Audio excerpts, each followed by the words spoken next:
this parable against them, whatever he said before. And they watched him and sent forth spies, which should feign themselves just men, that they might take hold of his words, so that they might deliver him unto the power and authority of the governor. And do people do that? Oh, they most certainly do. They most certainly do. But that's also a rejoicing point, isn't it? That is to me, because, and I know through the years that since we've been streaming, different ones have been watching us. And I don't believe not all of them like us. You're cold. But that's just fine.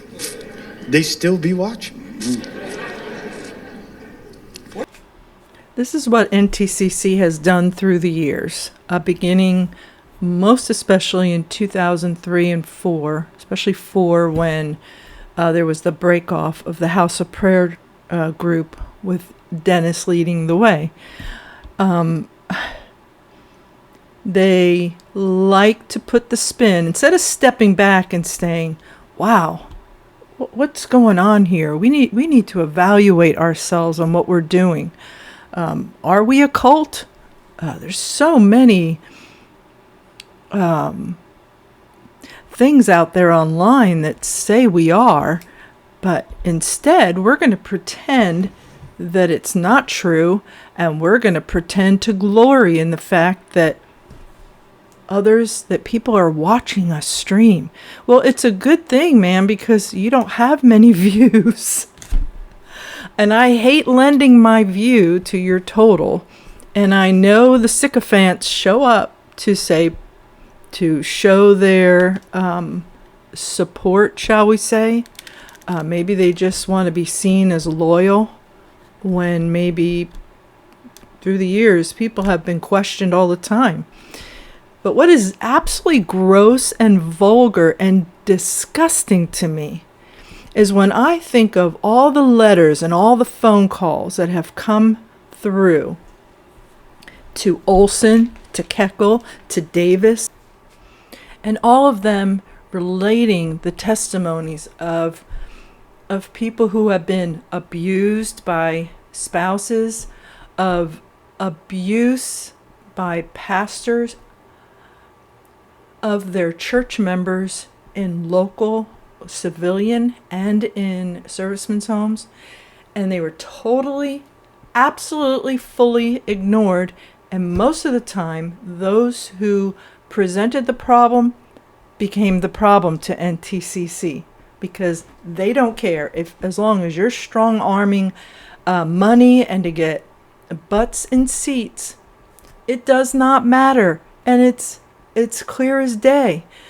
But if they believe there's a God, and if they believe they're going to have to answer for things, you don't get to apologize or feel bad privately for the things that you've done and for the ways that you've humiliated people, all of you that are in leadership, the way you've humiliated people, the way Davis did.